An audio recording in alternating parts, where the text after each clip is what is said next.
មានអតិថិជនជាច្រើនដែលគាត់កំពុងតែប្រើផលិតផល Vivo បានជាទៅលើបញ្ហាសន្លាក់សរសៃប៉ុន្តែក៏មានអតិថិជនជាច្រើនទៀតកំពុងតែមានភាពស្ទាក់ស្ទើរក្នុងការប្រើប្រាស់ដោយសារតែគាត់ធ្លាប់ចំណាយក្នុងការប្រើប្រាស់អស់ច្រើនជាពិសេសធ្លាប់សាកថ្នាំនេះថ្នាំនោះអត់បាត់សោះនៅតែក្តៅកាហាយចាក់បាត់ដៃបាត់ជើងដដែលប៉ុន្តែពុកម៉ែបងប្អូនកំពុងតែបារម្ភទៅលើបញ្ហាទាំងអស់នេះប៉ុន្តែចំពោះផលិតផល Vivo នេះផងដែរមុននឹងឲ្យពុកម៉ែបងប្អូនយកទៅប្រើប្រាស់គឺមានការទទួលការប្រឹក្សាសុខភាពជាមុនឲ្យបានច្បាស់មុននឹងប្រើប្រាស់ផងដែរអញ្ចឹងបានមានអតិថិជនដែលគាត់កំពុងតែប្រើកំពុងតែជាពិសេសគឺកំពុងតែមានការផ្ដល់បទសម្ភាសជាច្រើនតែម្ដងនៅតាមបណ្ដាខេត្តអញ្ចឹងបើសិនជាពុកម៉ែបងប្អូនកំពុងតែមានបញ្ហាក្តៅកាហាយបាត់ដៃបាត់ជើងចាក់ពីបាតជើងក្តៅញោចចាក់ដូចមជុលចាក់នៅបាតជើងអញ្ចឹងពិបាកដើរពិបាកធ្វើចលនាបត់បែនដោយសារតែលើសជាតិអាស៊ីតផងមានបញ្ហាលើសជាតិខ្លាញ់មានបញ្ហាទឹកនោមផ្អែមផងដែលធ្វើឲ្យពិបាកក្នុងរាងកាយនេះគឺចិត្តតែក្តៅចិត្តតែកាហាយចាក់ភាសាអីក៏អត់កើត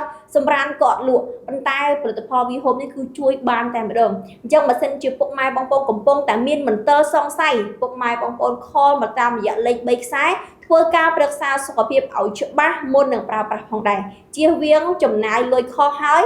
អត់មានប្រសិទ្ធភាពទៀតអរគុណច្រើន